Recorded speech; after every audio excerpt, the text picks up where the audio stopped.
Այսօր ԱՊՀ երկրների ղեկավարների ոչ պաշտոնական գագաթնաժողովն է, որին մասնակցում է նաև Նիկոլ Փաշինյանը։ Նա նաև Սանտ Պետերբուրգում երեկ մասնակցեց Եվրասիական տնտեսական բարձրագույն խորհրդի նիստին։ Փաշինյանը նախ շնորհակալություն հայտնեց Ռուսաստանի Դաշնության նախագահին, ապա շեշտեց. տեղի ունեցող բարենպաստ եւ կառուցողական փոփոխությունները նոր հնարավորություններ են ստեղծում տարածաշրջանի երկրների համար։ И на данном этапе принципиально важно обеспечить четкое разграничение сфер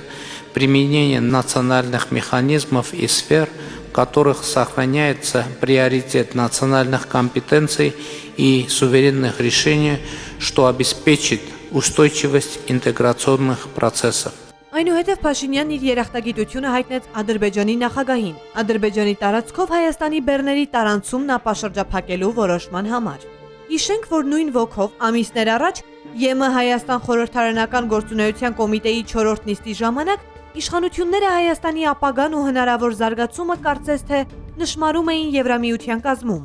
Ավելին, Փաշինյանը Գերմանիայի կանցլեր Ֆրիդրիխ Մերցի հետ Բեռլինում ստորագրեց ռազմավարական օրակարգի վերաբերյալ համատեղ հռչակագիր։ Ստացվում է, մի դեպքում Փաշինյանը դեպի ԵՄ գնալու ռազմավարական քայլերի նմանվող փաստաթղթեր է ստորագրում, ասում մի օր Հայաստանը ընտրության առաջ է կանգնելու, հետո հայտարարում, գուցե պարզվի, Եվրամիությունն ընդհանրապես ընդլայնվելու ցանկություն չունի։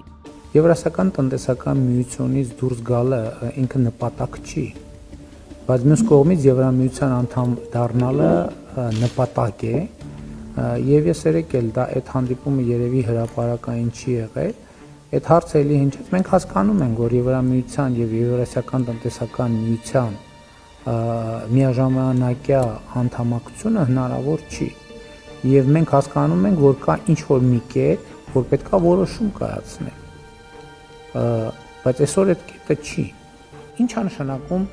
լինել Եվրամիության անդամ պետություն։ Դա նշանակում է առաջին հերթին բոլոր ոլորտներում, սկսած մարդու իրավունքներ, անկախ դատական համակարգ, տնտեսություն, քաղաքական ստանդարտներ, սննդի անվտանգության ստանդարտ եւ այլն, համապատասխանել Եվրամիության չափանիշներին։ Այսինքն, քանի դեռ մենք օբյեկտիվորեն այդ չափանիշներին չենք համապատասխանում, մենք չենք կարող Եվրամիության անդամ դառնալ։